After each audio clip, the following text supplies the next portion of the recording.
Los cuatrillones que nos forman es una cosa complicadísima que no entendemos, no sabemos hacer cálculos.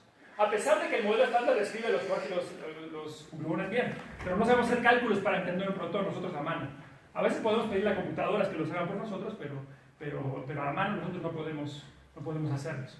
Entonces, bueno, esta es una situación del tipo que les decía, que aquí los diagramas de Feynman no sirven para nada en este caso. Para entender cómo está armado un protón, no nos ayudan. Entonces estamos huérfanos, pues Feynman ya no nos ayuda. Otro ejemplo es, si calentamos a la materia lo suficiente, bueno, primero rompemos a los átomos, pero si calentamos todavía más, podemos derretir incluso a los núcleos, a los protones y neutrones en sus constituyentes fundamentales, y obtenemos entonces una sopa caliente de quarks y gluones, que se llama, es lo que llamamos un plasma de quarks y gluones, o QGP, por sus siglas en inglés. ¿Por qué nos interesaría estudiar esta sopa? Bueno, por dos razones. Primero, nos enseña más sobre la fuerza fuerte, es un nuevo estado de la materia tal cual, pero segundo, este plasma de quarks y gluones representa el estado primordial de la materia, el estado que existía millonésimas de segundo después del Big Bang, esta etapa caliente y densísima del universo, calentísima y densísima del universo que ocurrió hace 13.800 millones de años. Entonces, bien mirado, todos somos tataranietos del plasma de quarks y gluones, ¿no? Entonces es una cosa que vale la pena entender. Ahora, las temperaturas necesarias para alcanzar esta nueva fase de la materia, para derretir a los protones y neutrones en estos ingredientes, es de billones de grados, billones en español, o sea, millones de grados. Dicho de otra manera, son temperaturas 100.000 veces más calientes que el centro del Sol, no la superficie, sino el centro del Sol. Yo que soy teórico, oigo eso y digo, bueno, millones de grados, pues nunca lo vamos a hacer, eso es imposible. Pero los experimentales hacen maravillas y desde la década pasada han logrado alcanzar esas temperaturas altísimas, reproducir por brevísimas fracciones de segundo temperaturas de billones de grados en choques violentos de núcleos pesados, núcleos de oro, núcleos de plomo. Primero en este asteroide que se llama Rick, que está en Brookhaven, en Nueva York, en el estado de Nueva York, y recientemente, en los últimos años, en esta maquinota LHC que está en las afueras de Ginebra. Entonces, bueno, podemos estudiar experimentalmente esta sopa, increíblemente, nuestro tatarabuelo. Y antes de los estudios, muchas personas esperaban que ese plasma de quarks y gluones se comportara realmente como un gas.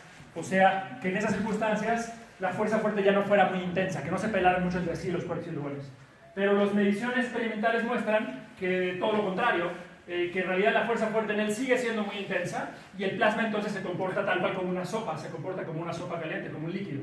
Este de aquí es una imagen real de un choque en el LHC, medida por este detector que se llama ALICE, en el cual participa México, por cierto, como probablemente saben.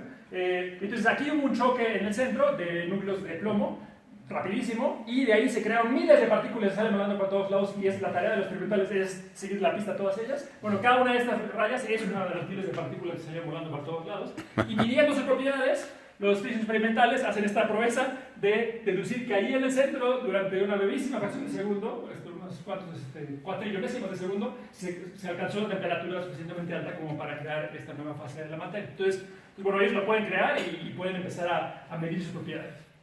Ok, eso es lo que les quería comunicar. Bueno, entonces en resumen de la plática hasta ahorita, he destacado dos problemas muy importantes de la física teórica, o de la física en general moderna. Hay, por supuesto, muchos problemas más, no estoy diciendo que sean los únicos, pero estos son los que me interesan para mis propósitos. Uno es lo que acabo de decir, nos falta entender situaciones donde las partículas sienten fuerzas muy intensas. Les di un par de ejemplos, eso sucede dentro de los núcleos atómicos, tema muy cercano al corazón de todos los otros. En el plasma de quarks y gluones también, en nuestro tatarabuelo, y también sucede en muchos otros materiales de interés, incluso de interés tecnológico, como superconductores de alta temperatura y otros lugares.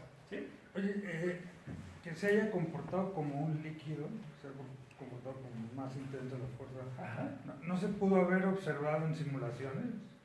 No, porque las simulaciones, o sea, lo que decíamos antes es que con fórmulas nosotros hacia mano no sabemos calcular, en general con QCD, salvo circunstancias muy especiales, salvo ciertos rinconcitos. A veces podemos encargarle a las computadoras que calculen por nosotros, y esa es toda una empresa muy importante, muy exitosa, que se llama QCD en la retícula, o como sabes, Lattice QCD en inglés. Pero tiene la limitación de que por la manera como se hacen los cálculos, no resulta nada fácil, no se puede hacer esencialmente, estudiar procesos dinámicos, o sea, procesos que vayan cambiando con el tiempo. No se puede hacer esa simulación en las computadoras, las supercomputadoras incluso. Lo que sí se puede hacer, por ejemplo, es calcular con la supercomputadora cuál sería la entropía de esta cosa, sea sopa, sea gas, cuál sería su entropía poquito después de que la derretimos y de que la producimos. Eso sí se puede hacer y la gente lo hizo. Y le salía un resultado que decía que su entropía era más o menos 3/4 partes de la entropía de un gas ideal. Por eso es que mucha gente decía, bueno, pues entonces las interacciones no importan mucho. Eso les pareció. Pues la computadora daba ese resultado y dice, pues la interpretación física ha de ser que las interacciones no importan mucho. Resultó que eso es falso. Pero bueno, no se entendía en ese momento. Sí, eso segundo que es muy importante porque si no podría ser una falla del modelo estándar. Sí, claro. No pensamos que hay nada de física nueva. Es la física del modelo estándar, pero justamente este pedazo de física que no hemos podido arrancarle sus secretos todavía, a pesar de que tenemos la fórmula en mano. Sí. Ese es un muy buen punto, ¿sí? Bueno, para hablar de líquido, bueno, se tuvo que tener alguna digamos, característica, una viscosidad, ¿sí la definen? Sí, exacto, sí. Se estudian muchas propiedades, por ejemplo, qué tanto lo atraviesan los fotones, o qué tanto quarks pueden perder energía cuando lo atraviesan, etc. O su viscosidad, que justamente es el ejemplo que voy a mencionar en breve. Y sí, ese es el tipo de cosas que hacen. Por supuesto, es una tarea dificilísima, porque los experimentales no tienen acceso directo al plasma, solo lo ven, después ven miles de partículas saliendo por todos lados, y a partir del desbarajuste ese que sale, tienen que tratar de inferir qué pasó ahí en medio. Entonces, es una tarea complicadísima, ¿no? O sea, nuestros enormes respetos para los pero ellos hacen maravillas, ¿no? Como ustedes saben. La conclusión esta de que es un líquido y no un gas, eso es solo para el experimento plomo-plomo. O sea, no lo están aseverando para esos millonéssimos de segundo después del Big Bang. Ahí no dice nada. Bueno, digamos que básicamente es el punto. El punto es el siguiente, que a las temperaturas que se están logrando alcanzar en estos experimentos, que están poquito más allá apenas de las que logran derretir a los protones y neutrones para formar esta sopa, a esas temperaturas resulta que los quarks y los gluones todavía se ven mucho y entonces se comportan como un líquido. Pero cursa de mismo porque lo entendemos. De hecho, donde entendemos muy bien a la fuerza fuerte es cuando vamos a energías altísimas. Si vamos a energías altísimas, es cosa curiosa, pero resulta que los quarks y los gluones ya casi no se pelan, eso sí lo sabemos. Este fenómeno que se llama libertad asintótica. Entonces, a energías altísimas seguro que los quarks y los gluones se comportan como un gas ideal, eso sí. Entonces, cuando hablamos del Big Bang, depende de qué tan atrás vamos en el tiempo. A cierta etapa, millonésimas de segundo después del Big Bang, la temperatura era más o menos comparable a las que se están logrando obtener acá, y entonces era un líquido. Eso es de donde venimos, ese es nuestro tatarabuelo. Pero si ponemos la película más para atrás, nuestro tatarabuelo se convirtió en un gas. Bueno, entonces estaba diciendo, un tema que les destaqué es esto, a pesar de que tenemos la fórmula correcta para esto, no sabemos extraer la física. Y les decía que incluso en otras áreas de la física, como superconductores o cosas así, se necesita entender tener herramientas nuevas para entender situaciones con fuerzas intensas. Por otro lado, antes en la plática les comenté esto, que ya probablemente han escuchado, que nos falta entender a la gravedad cuántica, la gravedad a nivel microscópico, y con ello podríamos descifrar el interior de los hoyos negros y saber también si el Big Bang fue o no el origen del universo. Sabemos que el Big Bang ocurrió, lo que no está seguro, contrario a lo que a veces parece que se asegura en pláticas de divulgación, es que el Big Bang haya sido el origen del universo, no sabemos si hubo un antes. Bueno, ok, entonces ya esa fue toda mi introducción y como ya tomamos mucho tiempo de la hora, por fin llegando al tema, ahora sí estamos listos, lo que les quiero decir es, estos dos problemas parece que no tienen nada que ver uno con otro, ¿no? Pero curiosamente, el tema que les quiero presentar ha hecho aportaciones a ambos, ha hecho aportaciones ya muy importantes y muy establecidas, diría yo, para el problema de las fuerzas intensas, muy exitosas ya, espero convencerlos. Y por otro lado, parece ser también un avance significativo en esta pregunta de cómo describir a la gravedad a nivel microscópico. Pues por entender, por supuesto, en ambos aspectos, pero bueno, es lo que les quiero hablar el resto de su tiempo. Bueno, entonces ya ahora sí, entrando en tema, esta correspondencia fue descubierta hace 20 años, estamos celebrando el aniversario número 20 precisamente, por en aquel entonces joven físico argentino Juan Maldacena, y aquí se los presento. Y hubo también contribuciones muy importantes de 4 físicos estadounidenses, Igor Klebanov, Alexander Polyakov, Edward Witten y Steven Gobser. Estos dos de acá de hecho son ruso-estadounidenses. Pues bueno, ellos 5 juntos son los padres de esto que les voy a decir. Todavía me queda pendiente decir qué es, qué hicieron ellos, pero esta es la gente, primero darle el crédito. Y les decía que también Maldacena de por sí ya había participado en estos estudios de propiedades de hoyos negros viniendo desde cuerdas, y de ahí es donde surgió todo esto. De hecho, precisamente por estar estudiando los hoyos negros, de ahí es donde salió todo esto. También Klebanov en particular había hecho muchas aportaciones en ese sentido. Bueno, ok, pues ahora sí, ya por fin, después de tanto rollo, estamos listos para decir qué diablos es esto, qué diablos es la correspondencia holográfica. Bueno, para explicarles, pensemos en contrastar dos universos distintos. Ya les había dicho yo desde el principio de la plática que mi trabajo, o el trabajo de la gente de mi comunidad de teóricos formales, es explorar universos imaginarios, ¿no? Una manera de decirlo, o teorías de juguetes, si lo quieren decir así. Entonces aquí yo voy a escribir un par de fórmulas, digamos, que me describen un cierto universo de este lado y otro cierto universo de este lado. Yo uso sus propiedades porque puedo leer las fórmulas. Y voy a compararlos unos con otros, voy a poner uno al lado del otro y comparar sus propiedades. Entonces, a este le llamo universo de partículas precisamente porque está hecho de partículas, y pues a este le llamo universo de cuerdas porque los ingredientes básicos son cuerditas, ¿no? Estos objetos de una dimensión, estas como liguitas. Ok, bueno, por otra parte, otra distinción es que en este universo de acá, yo a mano voy a hacer que este universo no contenga la gravedad, porque así lo quiero. Son mis universos, así yo hago lo que quiero. De este lado, en cambio, porque están hechos de cuerdas estos universos, en automático contienen la gravedad, o sea, eso no es optativo. La teoría de cuerdas predice, exige que exista la gravedad, así que acá, pues esta es otra diferencia marcada entre los dos universos. Ahora, relacionado con eso, les dije que la gravedad sabemos que es el hecho de que si el espacio y el tiempo se pueden distorsionar o no. Entonces, de este lado, el espacio y el tiempo voy a poner que están, más allá de que sean rígidos, supongo que sean completamente planos, no están distorsionados. Y en cambio de este lado, porque hay gravedad, el espacio y el tiempo sí se pueden distorsionar conforme pasa el tiempo, pero voy a escoger que estén distorsionados de una cierta manera muy particular. Están curvados de cierta manera. Bueno, una cosa más. Este universo de acá donde hay partículas, voy a poner precisamente que haya gluones, por eso los indiqué así. Entonces, de este lado, en este universo, hay fuerza fuerte. En cambio, en este universo de acá no hay nada que se parezca a la fuerza fuerte. Y última cosa que quiero resaltar, este universo de acá yo lo voy a escoger que viva en las tres dimensiones del espacio que nos son familiares, tal como nuestro, ¿no? Es un universo amigable, digamos, para nosotros. En las teorías de cuerdas, esto no lo había resaltado, pero creo que lo han escuchado, las teorías de cuerdas exigen vivir en un espacio de unas ciertas dimensiones, y este universo de acá tiene 9 dimensiones, 6 más que las que vemos a nuestro alrededor. Bueno, entonces, ya esa es mi lista de contrastes. Con eso les queda claro que estamos hablando de dos universos tan diferentes como nos podemos imaginar los universos, ¿no? Si estuviéramos hablando de libros en lugar de universos, sería como contrastar estos dos, ¿no? Sería como decir El Principito y La Guerra y la Paz de Tolstói. Sí son libros los dos, o sea, sí tienen eso en común, pero fuera de eso no tienen nada en común, ¿no? Son libros tan distintos como nos podríamos imaginar. Bueno, pues ya entendido eso, el enunciado de la correspondencia holográfica es que Maldacena, con argumentos de teoría de cuerdas, vino y nos afirmó que en realidad estos dos son el mismo universo. Disculpa. ¿Sí? ¿Por qué sin fuerza fuerte el universo de cuerdas? Simplemente porque la teoría de cuerdas específica que yo estoy escribiendo acá, esa teoría de cuerdas resulta que yo la examino y no encuentro ahí que no haya gluones. No encuentro que haya gluones y por tanto en esa teoría de cuerdas, podría escribir otras teorías de cuerdas, pero en esa teoría de cuerdas no hay fuerza fuerte. Pero hay interacción, ¿no?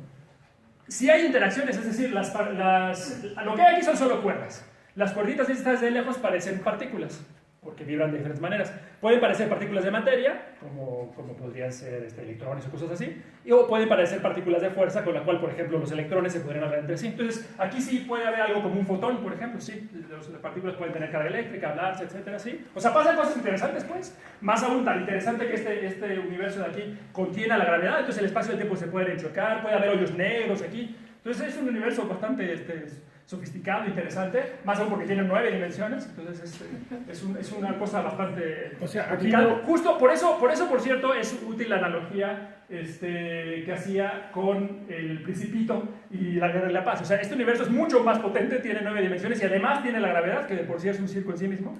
Entonces, por eso la analogía es correcta. Este libro es muchísimo más complicado que ese. Y en el mismo sentido, este universo de cuerdas es mucho más complicado que ese de partículas. Pero lo que estaba afirmando... Bueno, a ver, mejor pregunto. Bueno, ahí sería equivalente a decir que las cuerditas no vibran como gluones. Exacto. Eso es lo que estoy diciendo, que si las examinamos directamente, estas cuerditas no vibran como gluones. Exacto, eso es lo que estoy diciendo. Sí pueden vibrar como electrones, o como fotones, o como otras cosas. Entonces, por ejemplo, este no sería un ejemplo de una elección o implementación del lenguaje de teoría de cuerdas para describir nuestro universo tal cual. Por eso quería enfatizar desde un principio que este es un universo imaginario. Este no es nuestro universo, y de hecho este tampoco. Son dos universos imaginarios que, como eso me dedico yo, los estoy comparando. Y espero convencerlos poco a poco de que esto es útil. Pero el Principito son pocas páginas y Ajá, sí, exacto. Es más complejo el Principito entonces también, ¿no? Bueno, pues hay diferentes maneras de verlo. De entrada, este se lo damos a leer a los niños y este no. Entonces, de entrada yo me inclinaría por decir que este es No, esto es muchísimo para más, adultos. tiene muchísimo más información, ¿no? Justo como un universo de 9 dimensiones de espacio tendría muchísima más información que un universo de 3, pensaríamos. Bueno, pues lo que estaba diciendo es que así de distintos como son estos universos, Maldacena viene y afirma que de hecho son la misma cosa. Eso es lo que él hizo hace 20 años. Hizo unos cálculos, unos argumentos y dijo, miren, resulta que estos son lo mismo. Entonces, ¿qué es lo que está diciendo? Lo que está diciendo es que hay un solo universo allá afuera, un universo imaginario, pero hay uno solo objeto, no son dos, y a pesar de las marcadas diferencias que vemos entre estos dos universos, son el mismo. Es decir, son simplemente dos lenguajes distintos para hablar de una misma cosa, y hay una especie de diccionario que traduce de un lenguaje al otro. Eso es lo que nos está diciendo.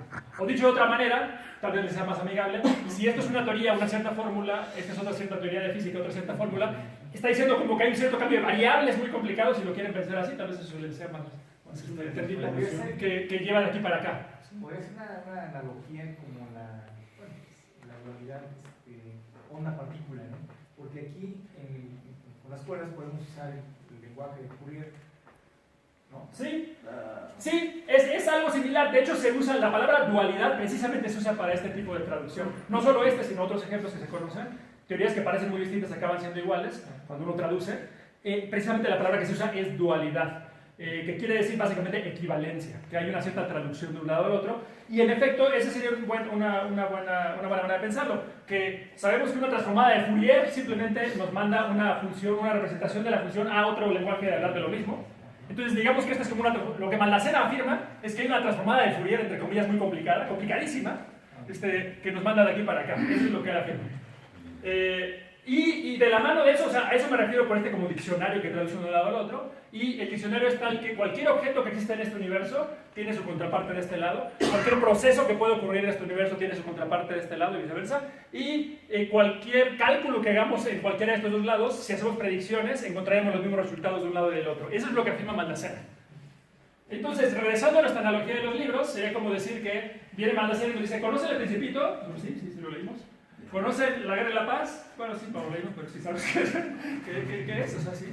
¿Ven cómo parecen distintos? Sí. Bueno, pues fíjense que se agarra el diccionario que traduce el francés al ruso, encontrarán que es exactamente la misma historia.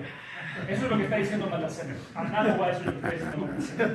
Entonces, ahora que ya entendieron lo que dice Maldacena, pues la única conclusión que pueden tener en su mente es que Maldacena está mal de la cabeza, ¿no? O sea, parece completamente absurdo. O sea, es ridículo. ¿Cómo diablos va a ser que esto es igual a esto? ¿Cómo puede ser que el Principito sea la misma historia que La Guerra y la Paz? No puede ser.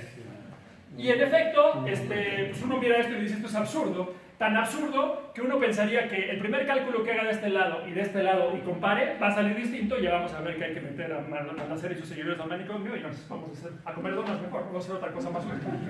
Pero resulta que llevan 20 años desde que se publicó su artículo y se han hecho 13.000 artículos sobre este tema. Hasta donde yo tengo noticia, es el artículo más citado de la historia de la física. Se han hecho muchísimas comparaciones y una y otra vez Maldacena tiene razón. Entonces, como solía decir Feynman, esto es absurdo y cierto. Así es. Ahora, la primera cosa que enfatizar es que apenas la mera existencia de esta traducción, de esta conexión, es absolutamente sorprendente. Yo siempre digo que para mí, haber estado aquí en la Tierra cuando se descubrió esto, hizo que valiera la pena vivir. Yo todos los días llego y veo esto y digo, no puede ser. Pero funciona. Entonces, el punto aquí es que lo que encontró Maldacena es una idea que no puede llamarse menos que revolucionaria, porque nos está diciendo que la presencia o ausencia de gravedad o el número de dimensiones que tiene el espacio pueden depender del punto de vista que adoptemos. Eso es lo que nos está diciendo Maldacena. Entonces, a ver, veamos el ejemplo de la gravedad. Tenemos estos dos universos, Maldacena los traduce entre sí, y alguien viene y nos pregunta, oigan, ¿en su universo existe la gravedad? Bueno, si adoptamos este lenguaje de acá, esta perspectiva, pues volteamos a nuestro alrededor, hacemos mediciones y no, pues aquí no existe la gravedad, no, las cosas no se caen, seguro que no existe la gravedad. Pero si adoptamos este otro lenguaje que es solo eso, es solo una perspectiva distinta de lo mismo, una traducción a ese lenguaje, entonces volteamos a nuestro alrededor, hacemos mediciones y decimos, no, sí, aquí las cosas seguro que se caen. Entonces, que si la gravedad existe o no, depende del cliente, pues depende de qué lenguaje decidamos adoptar. Así de radical es lo que está diciendo él. Y por eso no era tan absurda la pregunta que yo hice al principio, que parecía muy infantil. Similarmente, y quizás más drásticamente, el tema de las dimensiones. Si nos preguntan cuántas dimensiones tiene su universo y adoptamos este lenguaje, diremos pues 1, 2, 3. ¿No tiene más? ¿No? ¿3? Solo 3. Ok. Si adoptamos este otro lenguaje, contamos en 1, 2, 3, 4, 5, 6, 7, 8, 9. Y no es que uno tenga razón y otro no, sino que son simplemente dos maneras de hablar de lo mismo. Eso es lo que es completamente nos hace estallar el cerebro, pero así es, o sea, lo hemos visto. Ahora, cuando estamos en estos ejemplos, se hace alusión al concepto de holografía. Ustedes saben que un holograma, en el sentido tradicional, pues es una película que básicamente es dos-dimensional y logra capturar toda la información de una imagen tres-dimensional. En ese mismo sentido, o análogo a eso, en la correspondencia esta de Maldacena, el universo de partículas está capturando de alguna ingeniosa manera la información del universo con más dimensiones. O sea, el Principito se los está ingeniando para capturar toda la información de la Guerra y la Paz. Son dimensiones espaciales. Entonces, en ese sentido es como un holograma. Sí, me refiero, estoy contabilizando aquí nada más las de espacio. Entonces, en total, al agregando el tiempo, habría 3 más 1, 4 dimensiones del lado de partículas, que es la cosa usual, ¿no? Como el modelo estándar, como nos parece a nuestro alrededor. Del lado de cuerdas habría 9 más 1, o sea, 10 en total, incluyendo el tiempo. Bueno, entonces, en ese sentido es que tenemos un holograma y por eso se habla de holografía y por eso esto se llama la correspondencia holográfica, de muchos otros nombres. Y ahora, un punto interesante es que cuando Maldacena encontró esto primero, podríamos haber pensado que era solo una propiedad exótica de un cierto universo imaginario muy peculiar que él se construyó, ¿no? Entonces, qué curioso, bien por ti, pero eso ¿de qué nos sirve? Bueno, resulta que en estos 20 años hemos encontrado muchísimos ejemplos más, o sea, tenemos todo un catálogo de parejas de universos que son traducibles entre sí a la Maldacena y una y otra vez son iguales. La propiedad en común que tienen, estos universos tienen propiedades muy distintas, vamos a terminar esta frase, tienen propiedades muy distintas, pero lo que aparece una y otra vez es este mismo hecho, que el universo de acá no tiene gravedad y el universo de acá sí tiene gravedad. Aquí sí ya podría estar hablando de muy diferentes teorías de cuerda, etcétera, etcétera, muy diferentes teorías de partículas, etcétera, pero una y otra vez tienen su amigo, pues su gemelo, su contraparte. Bueno, no se supone que el holográfico más bien es al revés, que el universo de 3 dimensiones se va a uno de 2. Sí, es la misma nada más dicho, al revés. No uno de 9, sino uno de 2, se va hacia abajo, ¿no? También, eso lo voy a mencionar justo al final, pero es la misma historia contada en un sentido o en el otro. Puedo decir que lo holográfico es que el holograma es el universo de partículas y captura la información de la imagen holográfica, digamos, que sería el universo más grandote de cuerdas. Lo puedo decir así, o al revés, que el universo que tiene más dimensiones es como una ilusión y toda esa información la podemos empaquetar en algo más chiquito que es el universo de partículas. Podemos ir a más dimensiones o a menos dimensiones dependiendo del sentido del diagrama. Yo ahorita la situación que estoy hablando es esta, pero al final justo eso que estoy mencionando lo regresaré a él. Bueno, decía, conocemos muchas parejas de universos así, no solo es una cosa exótica de la física que a lo mejor nos topamos ahí con una, no, hay un montón de universos con diferentes propiedades y, interesantemente, algunos de los universos de este lado tienen cierto parecido, o incluso de este lado, con cierto parecido con algunos aspectos de nuestro universo.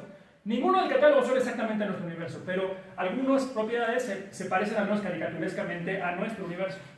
Entonces ahí la cosa se pone todavía más interesante, porque a lo mejor hasta ahorita estaban diciendo, se Maldacena, pues quién sabe qué cosa estaba haciendo, no sé qué nos sirve. Bueno, resulta que poco a poco nos vamos acercando a cosas que son mejores, caricaturas menos y menos burdas, digamos, de aspectos específicos de la naturaleza.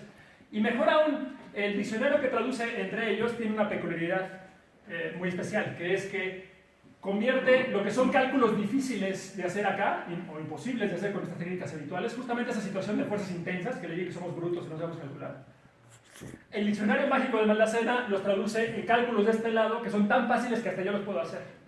Entonces, ahí ven que además de absurdo, esta equivalencia, esta correspondencia, esta dualidad, se convierte en una herramienta muy útil, porque podemos usar este lenguaje para aprender cosas que no sabíamos acá. Entonces, aquí por fin, por primera vez, a ver si se logró entender, están viendo el sentido en el cual estoy usando la teoría de cuerdas. La teoría de cuerdas acá, para lo que voy a decir en el resto de la charla, que ya no son muchos minutos, como ven, ya se nos acaba el tiempo, es simplemente una herramienta. Esta teoría de cuerdas no pretende ser una teoría que describa todo al mismo tiempo, no, es simplemente una herramienta para describir este universo de acá y este universo que va a ser una cierta caricatura burda de alguna cosa de nuestro universo. Eso es lo que queremos hacer. Bueno, entonces, un ejemplo nada más de eso, para cerrar el paquete de ideas, es, bueno, precisamente ha servido para entender, desde hace como 10 años se le utilizó para entender, o más incluso, para entender mejor algunas propiedades de ese plasma de coaxilones que es nuestro tatarabuelo, que les dije que es esta sopa recreada, sopa calientísima recreada en esos experimentos y que existió millonésimas de segundos después del Big Bang, que es un líquido, eso que les dije. Bueno, en este contexto podemos usar, se ha usado la correspondencia de Maldacena para estudiar este objeto. Entonces, ¿cuál es la situación? Bueno, dentro de este catálogo de parejas de universos que podemos estudiar, de este lado, como les dije que hay fuerza fuerte, o podemos encontrar ejemplos con fuerza fuerte, hay gluones, entonces podemos en particular tener de este lado una sopa caliente de gluones. Si quieren con quarks o si quieren con otro tipo de materia o lo que sea, a su gusto. Pero podemos hacer sopas calientes de gluones de este lado. Por supuesto, sigue siendo cierto que en este lenguaje la situación en la cual están con fuerzas intensas no la sabemos describir. Pero usamos el lenguaje de Maldacena y pasamos al otro lado.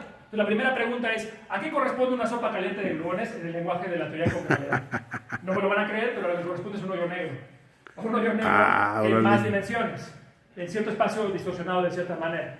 Esto parece que uno se lo sacó de la manga, ¿no? O sea, parece que como me invento las cosas conforme las necesito, pero tiene su razón de ser, nada más no, sería demasiado tardado que explicara por qué es así. Pero digamos, por el momento, pues, créanse en un segundo y mantengan la mente abierta y veamos qué sucede, ¿no? Entonces, Maldacena dice que una sopa caliente es un hoyo negro. Y mejor aún, ya les dije que la sopa caliente con fuerzas muy intensas que no sabemos enfrentar en este lenguaje, Maldacena nos dice que haciendo cálculos que sí sabemos hacer de hoyos negros, los podemos obtener. Entonces, bueno, ahora sí, ¿qué propiedades necesitamos o querríamos entender de una sopa caliente así?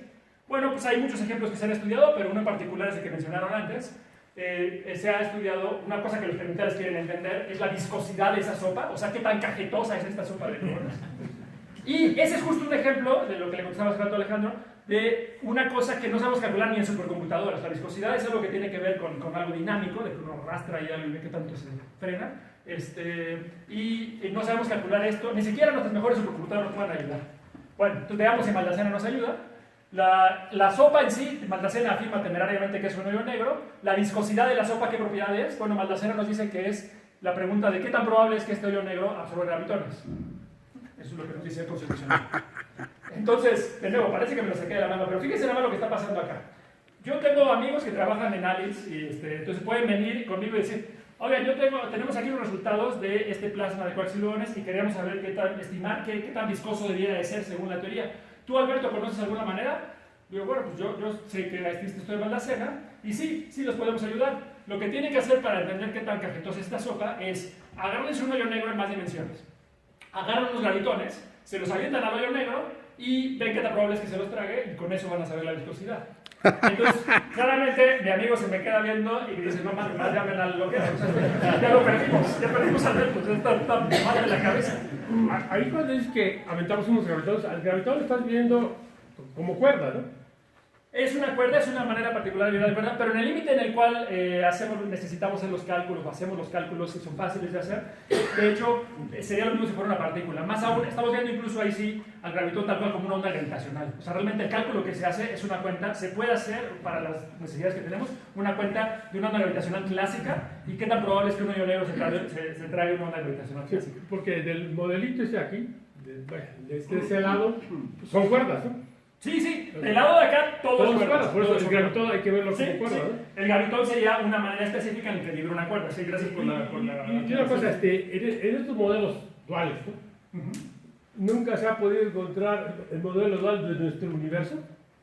¿Hay una dificultad en particular para...?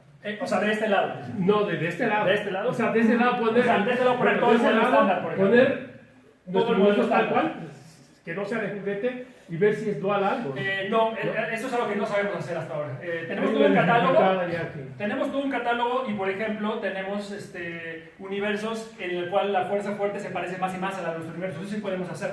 Pero no tenemos en el catálogo exactamente la parte del modelo estándar que describe la fuerza fuerte de nuestro universo, que es lo que se llama QCD, cromodinámica cuántica.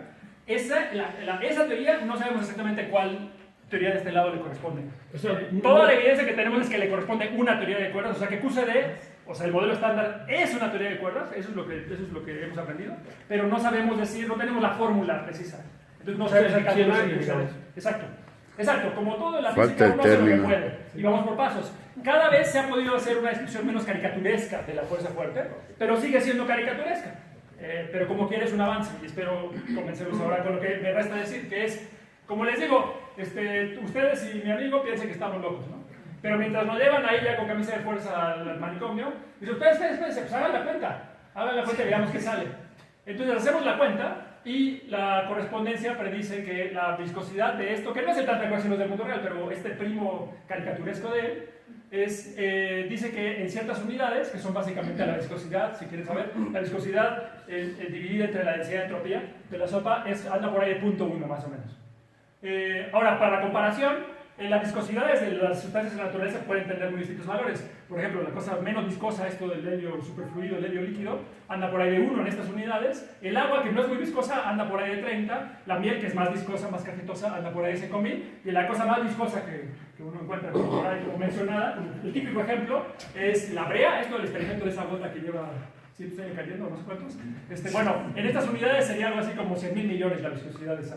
Entonces, esto no es para indicar que las viscosidades de sustancias en el mundo real toman cualquier rango de valor, ¿no? Podría salir cualquier número.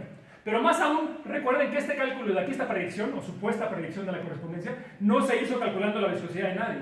Lo que se hizo fue ver qué tan probable es que un hoyo negro absorba gravitones. Un hoyo negro en más dimensiones, en un cierto espacio distorsionado, como dice Maldacena. Entonces, ni por casualidad va a tener nada que ver con la viscosidad del mundo real, ¿no? O sea, sería absurdo pensar eso. Bueno, los experimentales van, estiman esta viscosidad, no la pueden medir precisamente, pero la estiman y dicen que anda por ahí de 0.1, 0.2. Entonces uno dice, bueno, o esto fue una enorme casualidad, o Maldacena no está tan loco como parecía. El estado del arte aquí es, este ha sido el más grande éxito de la correspondencia, al menos ya semi-cuantitativo en cuanto a acercarse a los experimentos. Curiosamente, por increíble que parezca, este método holográfico nos da la mejor estimación disponible hasta ahora, viniendo de teoría, de la viscosidad de la sopa.